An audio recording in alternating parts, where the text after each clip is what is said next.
శరణార్థులు. ఇయాల సుత కొత్త కొత్త ముచ్చట్లు పట్టుకొని సిట్టమ్మ వచ్చేసింది. ఇంకా ఆలస్యం దేనికి, ముచ్చట్లు షురూ చేద్దాం. ముందుగా హెడ్లైన్స్. మళ్ళీ జగన్ సారే అంట సీఎం, పరిపాలన చేస్తాడంట విశాఖ నుండే కన్ఫర్మ్. అడుగుతున్నారంట ఓట్లు, కొట్లాడుకుంటున్నారంట ఇష్టం వచ్చినట్లు. అంబటి సారు జోరు, ఈసారి కూడా పక్కా అంట హోరు.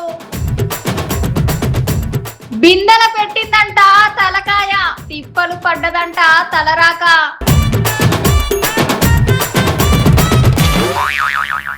ముఖ్యమంత్రి జగన్ సారు ఇవాళ విశాఖపట్నంలో మస్త్ అంటే మస్తు మాట్లాడిండ్రుల్లా. చంద్రం సారు పవనం సార్ కాదంట, ఎవ్వలడ్డొచ్చినా సార్ని ముఖ్యమంత్రి కాకుండా ఆపలేరంట. అంతేకాదుల్లా, ఎట్లయినా ఈసారి సుత ముఖ్యమంత్రి అయ్యి విశాఖపట్నం నుంచి పరిపాలన చేస్తా అంటున్నాడు. సార్ మాటలు మీకు పాలి వినిపిద్దామని తీసుకొచ్చిన ఓ మలక వినుండ్రి.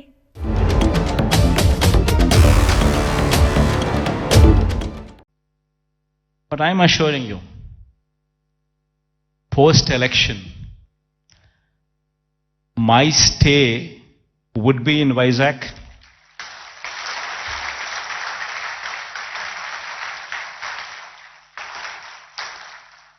In fact, my swearing-in ceremony also would be in Vizag.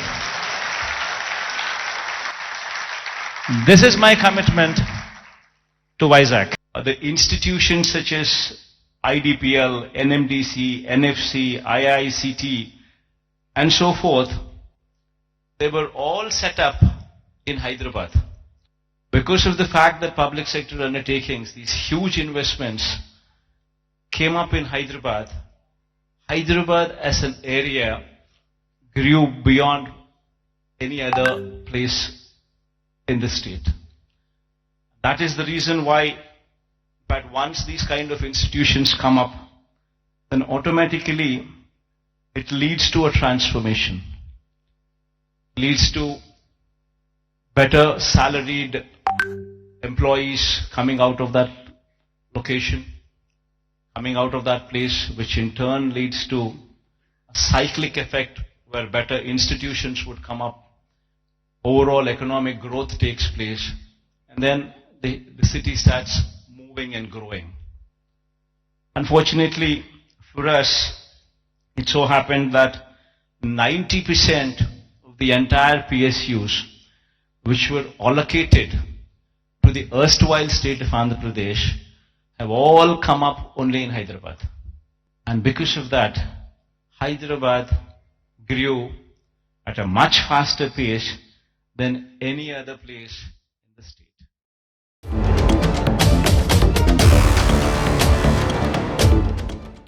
మనం దేవుని గుళ్ళకి పోతే ఏం చేస్తాముల్లా, దేవునికి దండం పెట్టి మొక్కుకుంటాం, హారతి తీసుకొని ఓ కొబ్బరికాయ కొట్టి కొద్దిసేపు కూర్చొని వస్తాం, అంతే కదా. ఏమన్నా పైసలుంటే దేవుని గల్లో ఎంతో కొంత వేసి వస్తా కదా. కానీ ఇక్కడ ఓ అక్క గల్లల పైసలు వేయలే, అట్లా అని ఉత్తగా సుతరాలే. మరి ఏం చేసిందో మీరే ఓ పాలు చూడుర్రి. మనలో దేవుడు అంటే ఎవరికి ఇష్టం ఉండదు చెప్పుర్రి. గంత గుళ్ళెకు పోతే చాలు మనసులో ఉన్న మొక్కులని మొక్కుకొని ఎట్లయినా వాటిని తీర్చి దేవుడా అని తీర్చని మొక్కులు సుతం మొక్కుతాం కదా. మొక్కుల కోసం అని దేవుడికి ఎంతైనా దేవుని గల్లలే వేస్తారు. దాంట్లో కొంతమంది మంచి కొలువు రావాలని వేస్తే, ఇంకొంతమంది జీవితంలో మంచిగా సెటిల్ అవ్వాలని దేవుని మొక్కుతారు. కానీ ఇక్కడ ఒక భక్తురాలు మాత్రం చాలా అంటే చాలా వింత కోరికను కోరింది దేవుని. గదేందో మీరు సుత చూడుర్రి.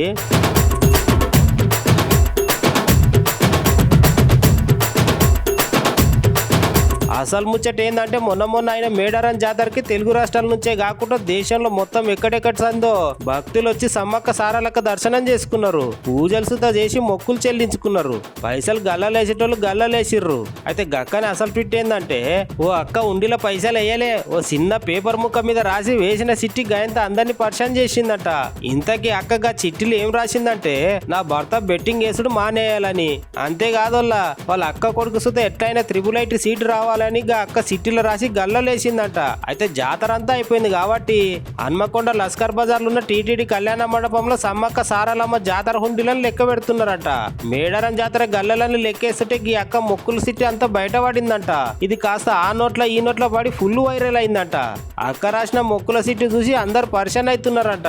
అంతే కదక్క, మరి మీ ఆయన బెట్టింగ్లు చేస్తే దేవుడు ఏం చేస్తాడు చెప్పు. మారాలన్న బుద్ధి మీ ఆయన దగ్గర ఉండాలి గాని.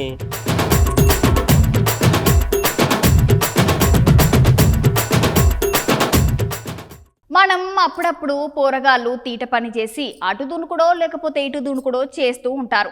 అట్లా చేసి బిందెల తలకాయ పెట్టుడో తలుపు డోర్ల సందులా ఏలు పెట్టుడో చూస్తూ ఉంటాం. ఇక్కడ సుత పెట్టింది కానీ పోరగాడు కాదుల్లా, పెద్ద పులు పెట్టిందుల్లా. నమ్మట్లేరా? అయితే మీరే చూడుండ్రి. అవునోళ్ళ మన ఇండ్లలో అప్పుడప్పుడు పూరగాళ్ళు తలుపు సందులో ఏలు పెట్టుడో లేకపోతే బిందెలలో తలకాయ పెట్టుడో చూస్తుంటాం కదా. కానీ ఇక్కడ సుత అచ్చు గదే జరిగింది. కానీ పెట్టింది పెద్దోళ్ళు కాదు, గట్లని పిల్లగాడు కాదోళ్ళ, పెద్ద పులి. అవును, మీరు ఇన్నది నిజమేనోళ్ళ, బిందెల తలకాయ పెట్టింది పులే. అసలు ముచ్చట ఏం జరిగిందంటే మహారాష్ట్రలోని ధూలి అనే జిల్లాలో ఓ పులి ఊర్లోకి వచ్చి గిట్ల బిందెల తలకాయ పెట్టిందంట. అది గయంతగా బిందెలనే ఇరుక్కున్నదంట.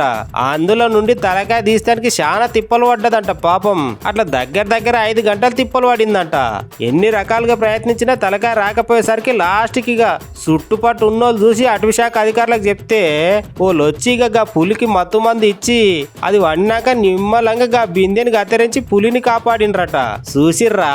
చూసిర్రా పూరగాలు అనుకుంటే వాళ్ళే కాదు, పులిసుతో బిందెల తలకాయ పెట్టి గిట్ల మస్తు ఇబ్బంది పడ్డదంట.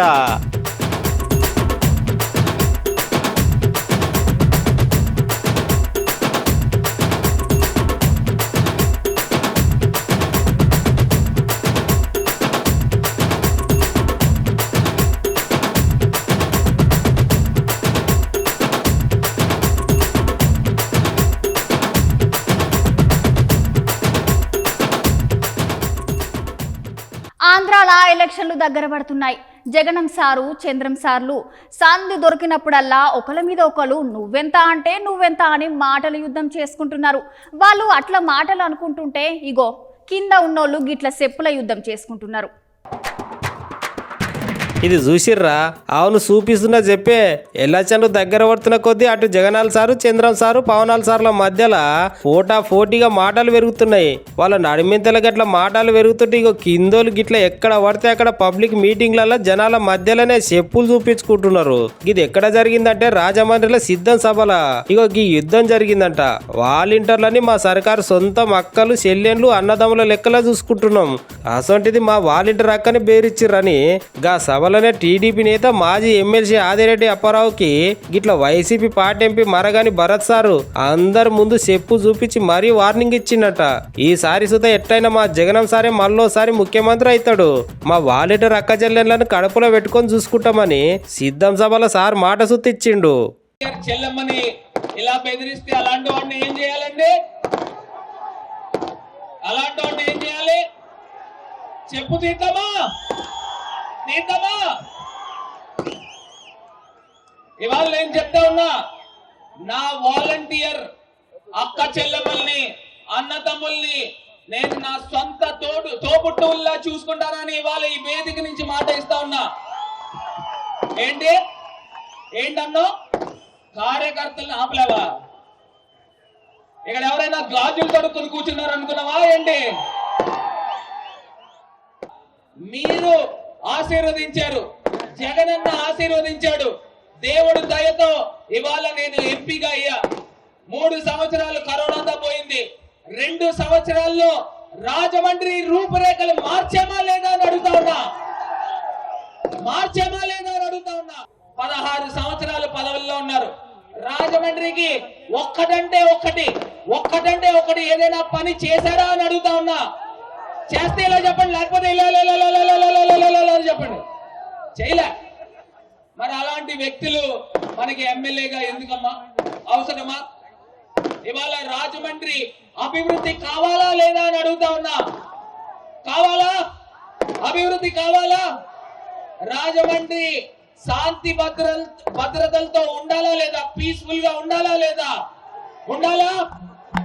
ఇవాళ రాజమండ్రిలో అవ్వాతాతలకి అక్కా చెల్లెమ్మలకి సంక్షేమం. మన ప్రధానమంత్రి మోడీ సారు ఇలా తెలంగాణలో ఉన్న సంగారెడ్డికి పోయిండుల్లా. మోడీ సారు అక్కడ షురూ చేసిన పనులు ఏందో గా ముచ్చట్లేందో ఓ మల్క చూసొద్దాం పాలి.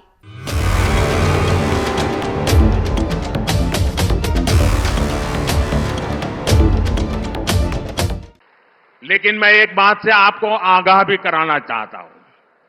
तेलंगाना में बीआरएस सरकार के घोटालों से परेशान होकर तेलंगाना के लोगों ने कांग्रेस को मौका दे दिया। आप जानते ही हैं कि बीआरएस हो या कांग्रेस, दोनों एक जैसी ही पार्टियां हैं, एक ही सिक्के की दो बाजू हैं। बीआरएस कांग्रेस में गठबंधन है कि नहीं है वो तो तेलंगाना वाले बताएंगे, लेकिन दुनिया को यह पता है कि बीआरएस और कांग्रेस के बीच घोटाला बंधन बहुत मजबूत है। घोटाला बंधन है उनका। गठबंधन यहां की जनता जानती है, घोटाला बंधन सारी दुनिया जानती है। घोटाला बंधन यानी तेलंगाना की लूट में दोनों एक दूसरे को कवर फायर देते हैं, कवर फायर। आप देखिए, बीआरएस के लोगों ने कालेश्वरम घोटाला करके किसानों से करोड़ों रुपए लूटे। लूटे कि नहीं लूटे? लूटे कि नहीं लूटे? लेकिन अब कांग्रेस क्या कर रही है भाई? चुप बैठी है। ये लोग बीआरएस के घोटालों की जांच तक नहीं करा रहे हैं, ऊपर से फाइलें खोज खोज करके दबा रहे हैं।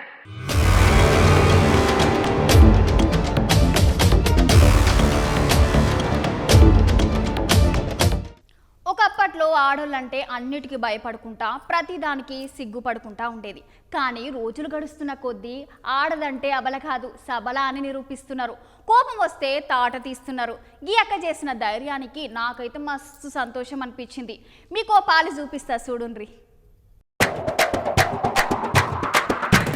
ఇగో ఈ దొరని చూసిర్రా, ఆరాంగా నడింట్లో కూర్చొని ఫోన్ ముందట ఈ దొరని చూసి ఏమనుకుంటున్నారు?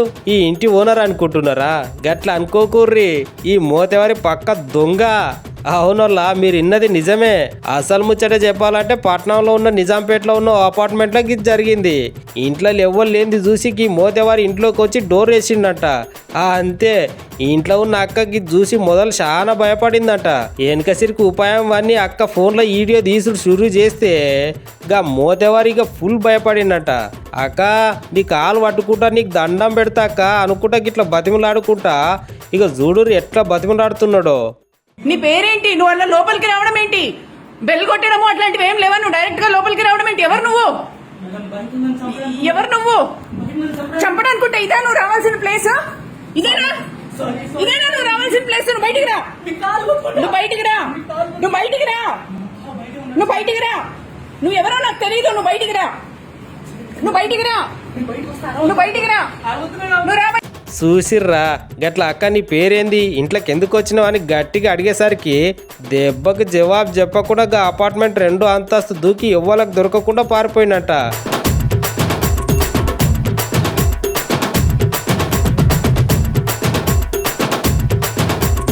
చూసిర్రా అక్కలు, ఇండ్లలో ఉండేటోళ్ళు ఎందుకైనా సరే కాసింత పైలంగా ఉండుర్రి. నీ పేరేంటి? నువ్వు అలా లోపలికి రావడం ఏంటి? బెల్ కొట్టడము అట్లాంటివి ఏం లేవా? నువ్వు డైరెక్ట్ గా లోపలికి రావడం ఏంటి? ఎవరు నువ్వు? ఎవరు నువ్వు? చంపడానుకుంటే ఇదా నువ్వు రావాల్సిన ప్లేస్? ఇదేనా ఇదేనా నువ్వు రావాల్సిన ప్లేస్? నువ్వు బయటికి రా, నువ్వు బయటికి రా, నువ్వు బయటికి రా, నువ్వు బయటికి రా. నువ్వు ఎవరో నాకు తెలియదు. నువ్వు బయటికి రా, నువ్వు బయటికి రా, నువ్వు బయటికి రా, నువ్వు రా బయటికి. రా సార్ తలపై, నువ్వు బయటికి రా, రా బయటికి, రా బయటికి, రా బయటికి. అంతా రికార్డ్ అవుతోంది. ఎవరు నువ్వు? నీ పేరేంటి? ఎవరు నువ్వు? నీ పేరేంటి?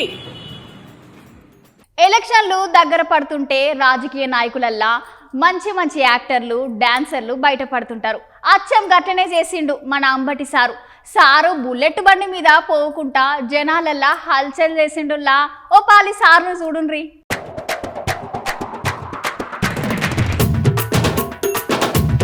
ఆగో చూసిరా, ఒక్కసారిగా చూడు, ఏ సినిమా హీరోనో అనుకున్నారా ఏంది? కాదోల్లా, మన అంబాటి రాంబాబు సారు. అవునల్లా, మన అంబాటి సారే.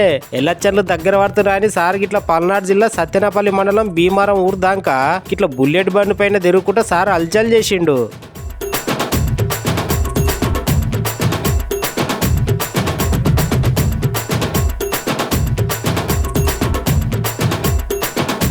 జనాల దగ్గరికి పోయి అందరిని కలుపుకుంటా మంచిగా మాట్లాడుకుంటూ జగనన్న పథకాలు అందరికి వస్తున్నాయా లేదా అని అడిగిండు సారు. ఇన్ని రోజుల సంది మోహన్ చూడనొలుసుతా ఇప్పుడు గిదే పనిలో ఉంటారు. ఇక ఎందుకంటే ఎలక్షన్లు దగ్గర పడుతున్నాయి కదా, ఇవన్నీ రాజకీయ నాయకులకు వెన్నతోని పెట్టిన విద్య లెక్క.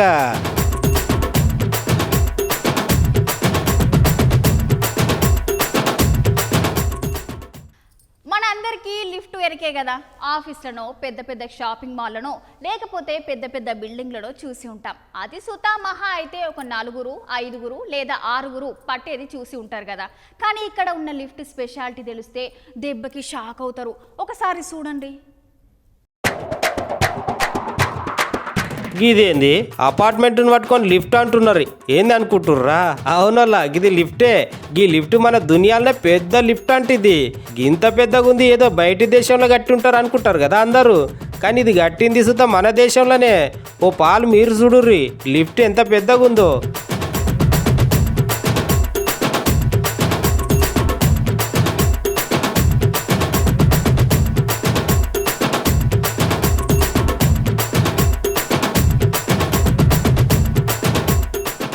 చూసిర్రా అది మొత్తం లిఫ్టే, ఎంత పెద్దగా ఉందో చూసిర్రా. గిది సుత బయటి దేశం కాదోల్లా, మన దేశంలోనే బొంబాయి దగ్గరలున్న జియో వరల్డ్ సెంటర్ దగ్గర ఉందంట. అంతేకాదోల్లా ఈ లిఫ్ట్ లో ఒకటే క్యాప ఏకంగా 235 మంది ఎక్కుతారంట. ఇక లోపల ఏమని ఉన్నదా? అసలు లిఫ్ట్ లెక్క కొడతానే లేదు. ఇది లిఫ్టా లేకపోతే ఏదైనా రాజభవనంలోకి వచ్చినామా అన్నట్టు కొడుతున్నది. లోపల సుత తీరు డెకరేషన్లు బొమ్మలు మస్తున్నాయట. లిఫ్ట్ లోపల సుత అందరు కూర్చోనిక 2 పెద్ద సోఫాలు సుతున్నాయట. సూర్నికే మస్తు ఉన్నది కదా, చూస్తుంటే చూడబుద్ధి అవుతుంది. ఎన్ని అని చెప్తాం గాని మళ్ళోసారి మీరే చూడుర్రి.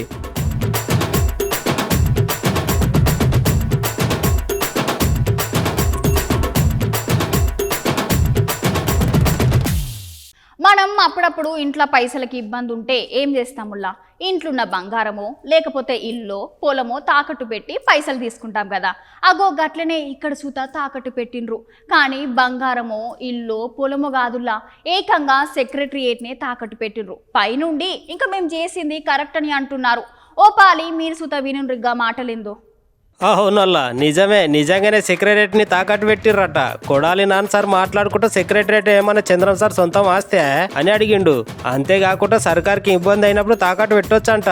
తాకట్టు పెట్టొద్దని రాజ్యాంగంలో ఏమన్నా రాసిర్రా అని అడుగుతున్నాడు సారు. సార్ మాటలు మీరు సుతా ఇన్నుర్రి. ప్రభుత్వ ఆస్తులు తాకట్టు పెట్టకుండా బ్యాంకులో లోన్ ఇస్తారా? ప్రభుత్వ ఆస్తి తాకట్టు పెట్టకుండా బ్యాంకులో లోన్ ఇస్తాడా? పలానా తాకట్టు పెట్టాలి, పలానా తాకట్టు పెట్టకూడదు, పలానాది మార్టిగేజ్ చేయాలి, పలానా షూటీ చేయాలని ఏమన్నా డాక్టర్ బిఆర్ అంబేద్కర్ గారు రాజ్యాంగంలో రాశారా? సెక్రటరేట్ ఏంటి చంద్రబాబు గడిదా? ప్రభుత్వం అంది. ప్రభుత్వం డబ్బులు కావాల్సి వచ్చినప్పుడు, ప్రజలకు అవసరమైనప్పుడు, బ్యాంకుల్లో డబ్బులు కావాల్సి వచ్చినప్పుడు మార్టిగేజ్ చేస్తారు, తాకట్టు పెడతారు, మళ్ళీ డబ్బులు కడతారు, రిలీజ్ చేసుకుంటారు. సెక్రటరేట్ అని బాబు గడి సొత్తా చూసిర్రా సార్ మాటలు. అంతేకాదల్లా ఇప్పుడు రాష్ట్రానికి ఉన్న 4 లక్షల కోట్ల అప్పు ఉంటే దాంట్లో సగం అంటే 2.5 లక్షల కోట్లు చంద్రం సార్ చేసిన అప్పే అంటున్నాడు సారు. ఇది తాకట్టు పెట్టారు, అది తాకట్టు పెట్టారంటే వీడు పెట్టినయే పెట్టాలా? కానీ చంద్రబాబు నాయుడు పెట్టినటువంటి ఆస్తులు తాకట్టు పెట్టాలి ఏమైనా రూల్ ఉందా? రాజ్యాంగంలో రాసి ఉందా పలానా ఆస్తి పెట్టాలి, పలానా ఆస్తి పెట్టకూడదు? అది ప్రభుత్వ ఇష్టం. వాళ్ళు బ్యాంకర్స్తో మాట్లాడి బ్యాంక్ వాళ్ళు డబ్బులు కావాలన్నప్పుడు వాళ్ళు ఏదో ఒకటి మార్టిగేజ్ అడుగుతారు. ప్రభుత్వ ఆస్తి ప్రభుత్వం వాళ్ళు దాన్ని బట్టి వాళ్ళకు ఉన్నటువంటి వెసులుబాటుని బట్టి పెట్టుకుంటారు. సెక్రటరేట్ పెట్టేశారు, సెక్రటరేట్ అంతా 10 ఎకరాల పొలం. ఇగో గివ్వుల్లా ఇయాల్టి ముచ్చట్లు. మళ్ళా మంచి ముచ్చట్లతోటి మళ్ళీ కలుస్తా. అంతవరకు ఉంటా మళ్ళా.